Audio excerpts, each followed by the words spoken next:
Hello everyone, my name is Amritpal from Hindi Gaurav Australia. आज की भागदौड़ की ज़िंदगी में जहां सुकून से अखबार पढ़ना इतना मुमकिन नहीं, वहां इस सुविधा को उपलब्ध करवाते हैं इंटरनेट पे Hindi Gaurav Australia. This is the only daily online Indian Australian newspaper since 2010 and it's been started by Mr. Anuj. We are gladly starting this new series of Hindi Gaurav Ki Chowpal with Hindi Gaurav and Mr. Vishal from Evergreen Memories. Today we are gladly starting our new series of Hindi Gaurav Ki Chowpal, and I hope you like this show because you're gonna meet all the renowned personalities from our area and community. I'll promise you will remain entertained throughout our show as we're gonna have a last segment of rapid fire round in which we ask quick questions to Mr. Jeff and we'll make sure he don't even get a second to think about it. Our very first guest to our show is none other than MP Paramedic Dr. Jeff Lee. Welcome, Dr. Jeff Lee. Thank you for having me. Thanks. For this discussion, we're having a panel over here, and I would like to introduce that. We have Sanjay Deshwal, who is Australian Visa Migrant Consultancy Services and running this business successfully from 18 years. And he gives all the professional advices and competent one to set the careers of 1,000 people who migrate over in Australia. The next one we have Parag Shah, who is ex-president Gujarat and running successful business of Patsha Frozen from 8 years. The next sitting to me is none other than Anuj, who is director of Hindi Gaurav and promoting in our Indian community and also launches shows like Indian Australian Idols. The next to me is Simranjeet Singh, who is running Fortune World Travel from 1 year and successfully running it and surely help you guys to make your journey happy and affordable. So let's start this show with Mr. Sanjay Deshwal with the very first question. Sanjay, please. Thanks, Amrit. Welcome, Dr. Jeff Lee. Welcome again to the Harris Park. Jeff, I have noticed that you have been a strong promoter of always this area being labeled as the Little India part of the town.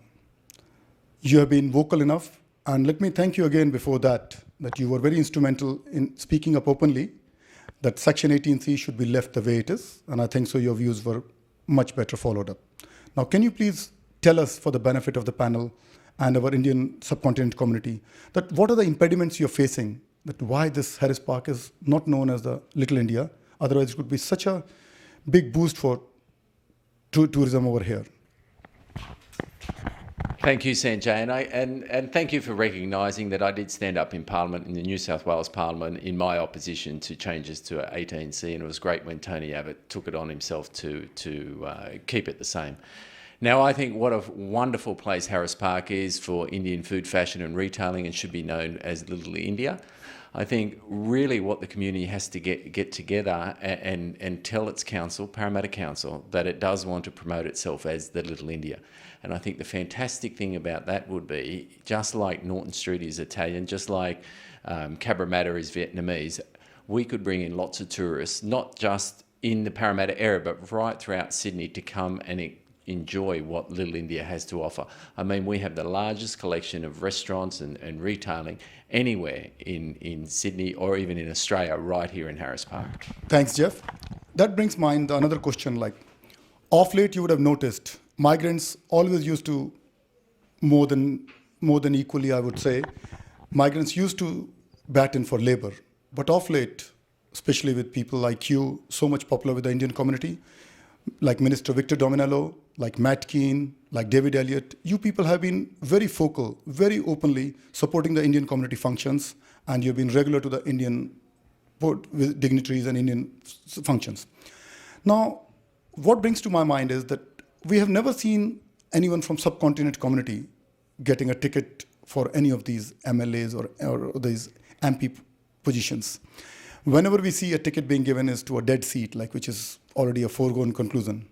What are your views about it, and when can you see a person, genuinely person from subcontinent, fighting for the Liberal Party for a good ticket or a good place? Thanks, Sanjay, and I think you bring up a fantastic point in to say why, despite there's 400,000 people with Indian background in Australia, 100,000 of those living in New South Wales, many of them which live right here in Harris Park, Rose Hill, why haven't we seen more representation from people with Indian heritage? And I would suggest to you, say, it doesn't matter whether it's on either side of the party, it's about becoming involved in the political process. And that's what I'd like to encourage people with background, people with from the subcontinent, to actually become involved in the party, because unfortunately politics is a rough and tumble business, and it's all about, you have to get involved to make a difference. And without that involvement, there is no chance to get pre-selected. And politics is a tough business. So the more great people that get involved, it doesn't matter which side, the better the representation. And certainly I think the Indian Australian community has that critical mass to get involved. Thanks, Jeff. Thanks for that. Mr. Parag Shah will be the next one who asks the question. Mr. Parag, please. Thanks, Amrit. Hi, Jeff. How are you? Very good. Good to see you back in Harris Park in our little India. I got a very specific questions for you because of you always been supporter and promoter of the subcontinent communities. Right now, what we see is businesses are having a difficult times and passing through the difficult phase. Even the federal government has scrapped the carbon tax. We don't see much right now the benefits. So do state government have any plan or do any special vision to increase or supporting the small businesses people back in Parramatta? Well, thank you very much, Parag, and I think that's a great question, because we all know that the Australian Indian community are great small business people.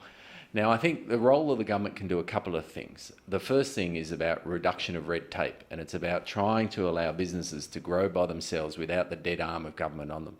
The second thing what we've done, which I'm very proud of, is reduction in taxes. And you first talked about the carbon tax, which will mean every family will get another $550 odd every year, and that hasn't washed through the economy. It's payroll tax, for instance. The state government's reduced and put an incentive for people to employ new staff, and already in Western Sydney we see something like 10,000 odd people being employed with that payroll exemption to encourage small business.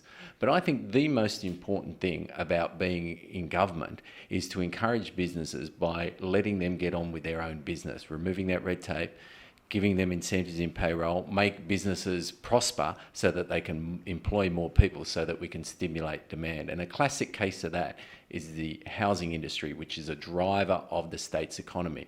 At the moment, we're building something like 50,000 odd homes a year. That's a 10-year high.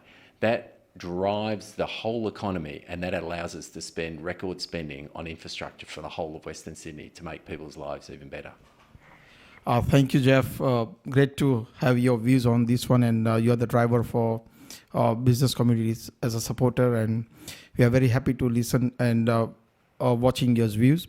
Now, my second question is, we have been, there are many organizations from the subcontinent community, and what we find is state government has got the multicultures, and as a Victor Dominguez, the multicultures ministers for that one. We approached with the government to support the community fairs and all the stuff. We don't find any support from the state government at all. So how do you stand for the subcontinent communities fairs and to support these programs from your side? Thank you, Parag.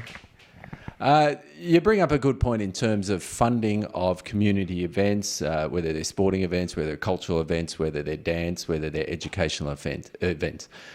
I think the main thing is with events such as this, the government has refined their criteria to fund events. So things like communities under the Minister Dominello there's different funding rounds, and it's depending upon the results that you want to drive. And for instance, some of his criteria on that funding is if you can bring different sections of the community together, not just the Indian section, but also perhaps the Chinese or the Koreans or Lebanese or whichever, to have a truly multicultural event. So it's community organisations need to understand that they should apply during that funding rounds to be accessible and to be apply at the right time for those events.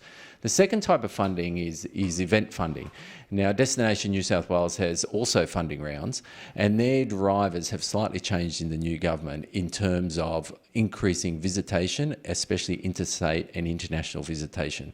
So they're concerned with driving the economy, because at the end of the day, it's it's not the government's money we're spending, it's the taxpayers' money we're spending. So for every dollar we spend, it comes out of someone else's pocket, hard-working citizens of New South Wales, that we must spend the most efficient way we can, so we drive the economy forward and give it to as much benefit as we can. Thanks, Jeff. Our next one is Mr. Anuj. Let us know what's the question in your mind. Hello, Jeffrey. Actually, as you know, traffic problem in Sydney, especially in Parramatta, as a nightmare. Do you have any plan to solve it? You bring up a very good point about traffic and how the difficulties in Western Sydney, and everybody in Western Sydney just about needs a car. I think Parramatta is very lucky because of it's close to the M4, and soon when WestConnect start, we'll actually be building a major highway from Concord right to the city and to the airport, and it has the potential to save some 40 minutes and 52 sets of traffic lights. I think solving the traffic problems is very difficult, but there's no one single answer. There's no one golden answer that we can give, but it requires a multiple strategy, a multiple approach to how we solve these problems. For instance, number one, we've got to have jobs in the areas where people live. So Parramatta, Penrith, Liverpool. We need to strengthen jobs in our regional cities in Western Sydney so people can live and work within the same area, so they're not stuck on Victoria Road, Parramatta Road, any highway to try and get into the city. That's number one. The second thing is the roads that we do have, we've got to improve them. For instance, WestConnect's $11.5 billion going to be invested in that link between Parramatta, the city and the airport. I think that's essential. But the third thing is we've got to improve public transport. So it's great to see that we've got new Waratah trains on the Western Line. And in fact, we have trains every 10 minutes from Parramatta Station to the city from 6:30 in the morning to 9:30 at night. And you won't get a better service than that in anywhere out throughout Sydney, in the Western Sydney. Can I say, and the fourth thing is in terms of improving that public transport, is I was really delighted to see $400 million for Parramatta itself to get light rail, and we're just doing the study for that light rail. So by the end of the year, we'll have assessed 10 different corridors, and we'll come up with a top 2 or 3, and then we'll be able to recommend. So that money will be spent, $400 million, and light rail is so good because it's fast, friendly, and frequent, and it's going to be a game changer for Parramatta. Thank you, Jeffrey. Thanks, Jeff. Thanks, Anuj. Our lucky last member of our panel is Mr. Simranjit. Please, Mr. Yeah, good evening, Jeff. Thanks for coming. The thing which I want to ask is, what are your thoughts on the subclass 103 parent visa, which has been, the voluntary subclass has been removed. So just want to know, what are the ways we can get that subclass back into that panel, so that people who are from Indian origin, they can, get their parents here with them and stay with them. So just want to know your thoughts about it. Look, you bring up a very good point, and it's been expressed throughout not just the Australian Indian community, but the Chinese Australian community, lots of different multicultural communities. And I think it's very difficult for those families who want to bring their parents or carers over to look after their kids. And of course, the federal government has recently closed the books to awaiting people. I understand there's something like 28,000 applications around there under processing at the moment. And the time frame is a typical time frame for that to happen is something like 16 years before somebody will actually get into Australia. Now, I've met with our Minister, Scott Morrison, about that. I've been down to Canberra to suggest to him that he reopen those cases. I've also followed that up with a letter, a representation. So I look forward to having future dialogues with Scott. Obviously, it's a federal issue into terms of how we can reopen that processing system up, because I know for a lot of the Indian Australian community, it's very important to have their parents being able to come over here in their later years, not only so they can look after their children, but they can be a part of the family. And I can only imagine how difficult it is when your whole family's over here, but your mum or your dad is over in India and away from you, especially when they're getting older and you want to take care of them. So I'm going to work with Scott, the Minister, on that, and I'll certainly let you know if anything, but I'm certainly asking him to open it up again. Thanks, Jeff. Happy to know your thoughts about it. Thanks. Thanks, Jeff, for all the real questions and real answers. And here we go with our very interesting round, which is rapid fire round. And we'll probably make sure Jeff don't get any second for thinking. Okay, Jeff? Your favorite country for holidays? India or China? Oh, that's good. Favorite food? Indian food, in terms of Indian, I like tandoori chicken. Oh, good. Okay. And favorite game? Monopoly. Monopoly. I always loved it when I was a kid. Okay, and a favorite team from footy? I think it's got to be the Eels or the Wanderers. Okay, Parramatta Eels. Okay, Parramatta Eels or Western Sydney Wanderers. okay, I'm from Parramatta Eels. Thanks, Jeff. Thanks a lot for that. Thank you for having me, guys, and it's been a real pleasure. And what a wonderful experience it's been to chat to you all and answer those really important questions, I think, for the Australian Indian community. And I think Sanjay, you brought up a great thing in terms of political representation. And I'd say to everybody that if they want to make a difference, to take that plunge and to become involved, because it's all right to sit there and talk about, I would like things to change. But unless you get involved in a political way and actually try and influence those decisions, and it's not for any particular party. I'm saying if you want to change the way we live, to change the way our laws are, to change the way we value in society, it's a fantastic opportunity. And I've only been involved in politics for 4 years, and already I can see that we're able to influence the way our community lives and what's important and our values and how business works and our education, our healthcare system. So I'd encourage everybody there listening to get aboard and put their views forward and belong to a political party somehow. Thank you again for being in Harris Park. And I must thank our lovely host, Amrit, and Hindi Gaurav Anuj Kulshrestha for organizing this. Hindi Gaurav is the premier Hindi paper. It's one of the first newspapers in Australia which went in Hindi language, and it covers all the issues on time and the relevant issues. What is your views? You've definitely seen the Hindi Gaurav newspaper. What are your views about the Subcontinent paper? I just want to say the paper does really well. Every function you're at they're on Facebook, and then the quality is very high, and I want to commend you guys for your hard work and your support of the community, because without that information getting out to the community, people won't know what's happening in some of our events. So well done, guys. You should be proud of what you're doing in the community. Just want to say a special thanks to Vishal from Evergreen Memories. Your work is truly exceptional and you should be proud of what you do for the whole community. At the last, I would like to thank to our panel, Mr. Sanjay, Mr. Parag, Mr. Anuj, and Mr. Simranjeet, and of course, Dr. Jeff for being here at the show. You guys please stay tuned, and we'll come back soon with another personality. Thank you.